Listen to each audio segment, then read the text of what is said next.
The World Health Organization has warned that Europe is at a high risk of a new wave of COVID infections. Germany has tightened its restrictions, but the UK government says it will still allow households to mix over Christmas. A court in France has returned guilty verdicts in the trial of more than a dozen people accused of taking part in the Charlie Hebdo attacks in Paris nearly 6 years ago. Joe Biden has named Pete Buttigieg as his Secretary of Transportation. Mr. Biden's former rival for the Democratic nomination will be America's first openly gay member of a president's cabinet. And China says its Chang'e 5 moon probe has come back to Earth, landing in the Chinese region of Inner Mongolia.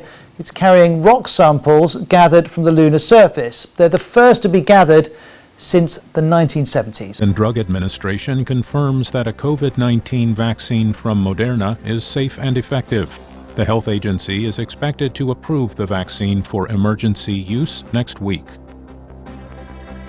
Somalia says it is cutting diplomatic ties with Kenya, accusing the neighboring country of interfering in its political affairs. Officials say a bombing and shooting attack in Kabul, Afghanistan killed at least 3 people, including a deputy provincial governor. And in Spain, a 104-year-old woman has recovered from COVID-19 1 year after beating a bad case of the flu.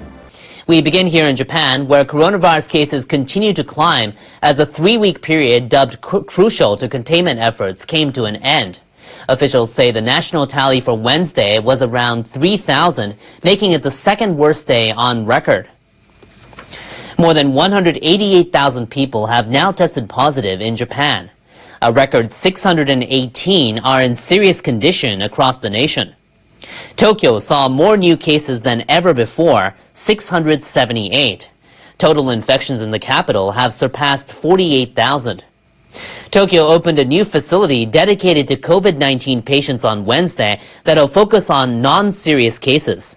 It specializes in treating patients who can't speak Japanese and the elderly, a population that's recently seen a surge in cases. The facility has 100 beds. For now, officials plan to run at about a third capacity and bring in new staff as needed. The central government has stepped up antivirus measures over the past 3 weeks. Authorities are asking people in hard-hit areas to stay home as much as possible and bars and restaurants to close early. But the total of weekly new cases and deaths have been rising. We will continue to work closely with local governments and assist their efforts to contain the infection based on the situation in each area. We also want to ask everyone to thoroughly take basic anti-infection measures. Meanwhile, Prime Minister Suga Yoshihide has been criticized for dining in a large group, even as his government urged residents to limit meals to fewer than 5 people. He enjoyed a luxurious steak dinner with 7 others, while people are being asked to refrain from group dining. I don't think people will want to listen to what he says or support him anymore. Reporters later confronted Suga about the issue. We maintained a sufficient distance from each other, but I regret that my actions may have caused misunderstanding.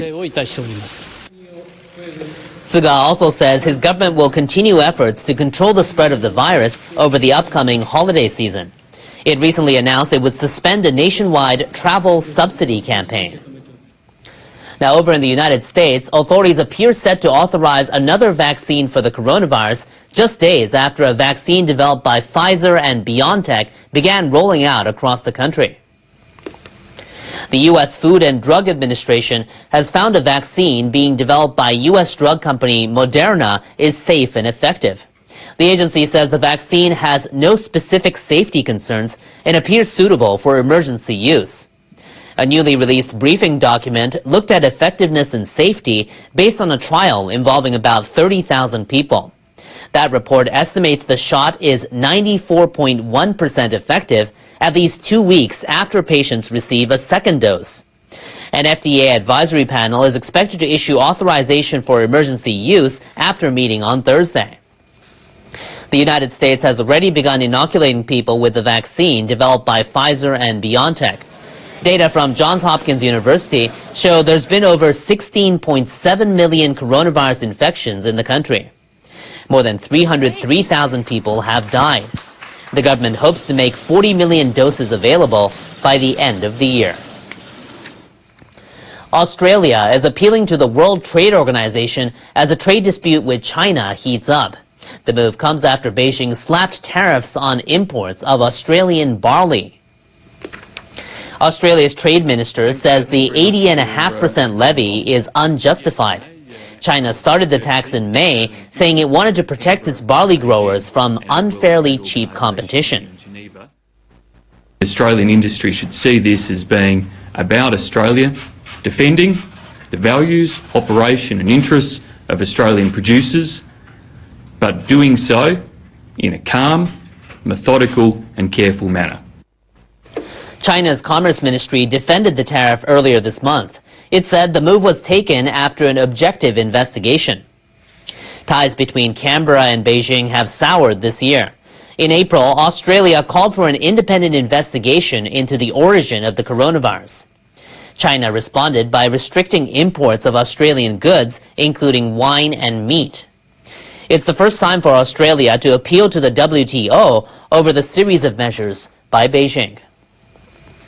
The European Union has announced 2 draft laws regulating major IT firms, including Google, Apple, Facebook, and Amazon. It says the main aims are to protect consumers and promote fair competition in digital markets. They serve one purpose: to make sure that we, as users, as customers, businesses, have access to a wide choice of safe products and services online, just as well as we do in the physical world. And that all businesses operating in Europe, that can be big ones, that can be small ones, that they can freely and fairly compete online. Under the new rules, major IT firms are defined as those with 45 million users or more. That's equivalent to about 10% of the EU's population. The draft rules prohibit the firms from unfairly favoring their own services on their platforms. Companies will also have to provide greater transparency over online advertising and the algorithms used to recommend content. And they'll have to swiftly take down illegal content such as hate speech or material inciting terrorist acts. Firms that break the rules will face fines of up to 10% of their global turnover. The U.S. Chamber of Commerce issued a statement objecting to the proposals. It said the EU seems intent on punishing successful companies that have made deep investments in Europe's economic growth.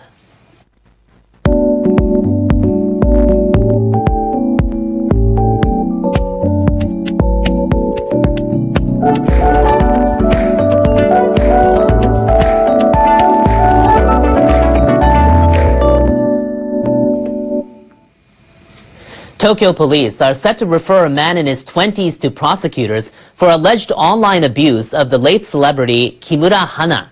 The professional wrestler and reality star committed suicide in May. Kimura's comments and behavior on a reality TV show made her a target for cyberbullying. Police have been investigating hundreds of hateful online messages since being consulted by her family.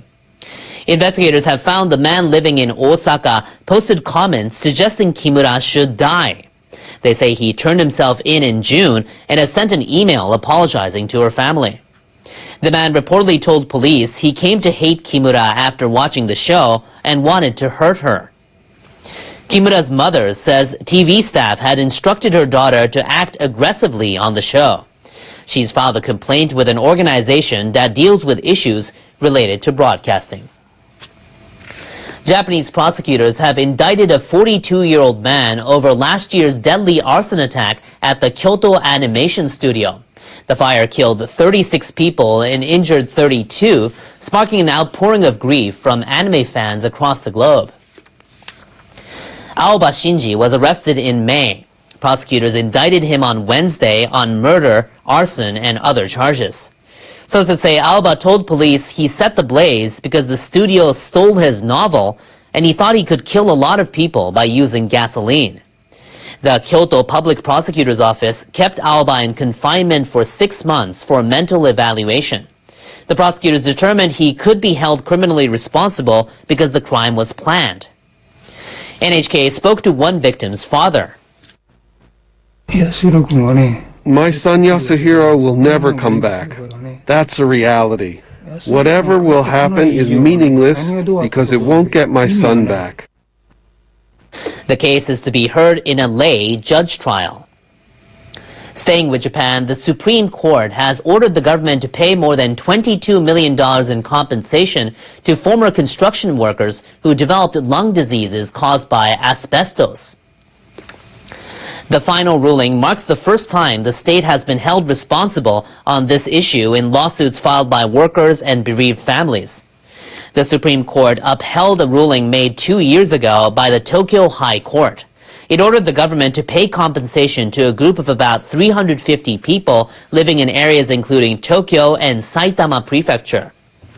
The court also accepted an appeal by the former construction workers over the responsibility of material manufacturers.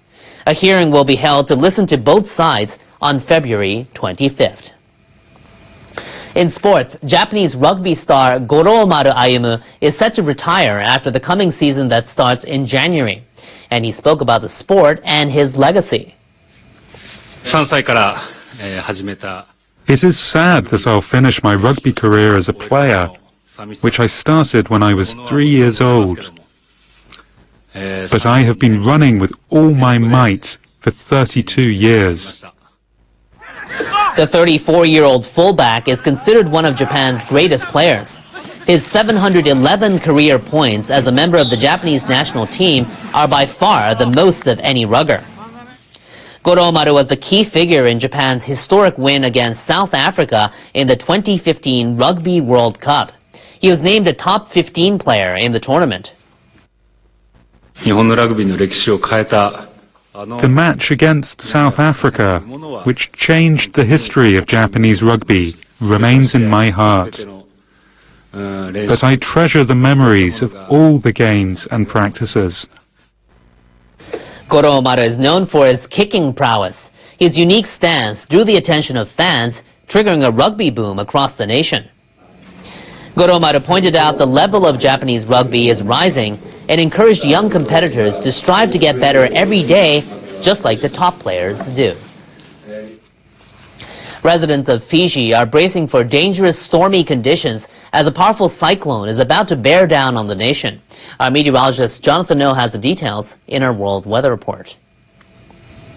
Hello, we are talking about the first couple of tropical systems in the southern Pacific, and already we're talking about a severe tropical cyclone named Yasa that is really gathering stuff together. Look at that clearly well-defined eye, while Zazu is just really kind of falling apart down toward the south and east. But those of you in Fiji, hopefully you've been bracing yourself and preparing for the storm, because this thing is going to be rolling right through this area, over the islands, bringing some significantly strong winds as we go through Thursday night into Friday, and in the process, extremely heavy rainfall that can really cause some problems. So at this point, there's not much you can do other than just to be bracing for the storm as it gets ready to roll over the islands. Meanwhile, we're talking about plenty of snow, where some locations getting close to about 1.8 meters or so in terms of snowfall over a 48-hour period, and more snow is on the menu as we see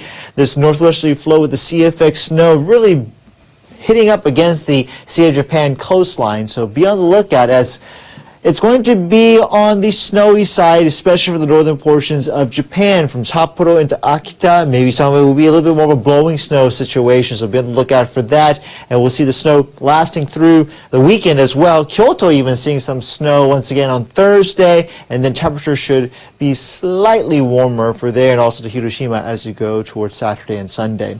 Talking about some serious snow and strong winds coming up for the northeastern portion of the United States, as we have a low pressure system developing down toward the southern plains, and eventually it's going to start really picking up speed late Wednesday into Thursday. So the mid-Atlantic into the New England states, be on the lookout for some significant snow possible with the system as it moves along the eastern seaboard. The western United States also seeing its own storms with some heavy snowfall possible into the Rockies as we go through the next couple of days. Hope you have a good day wherever you are.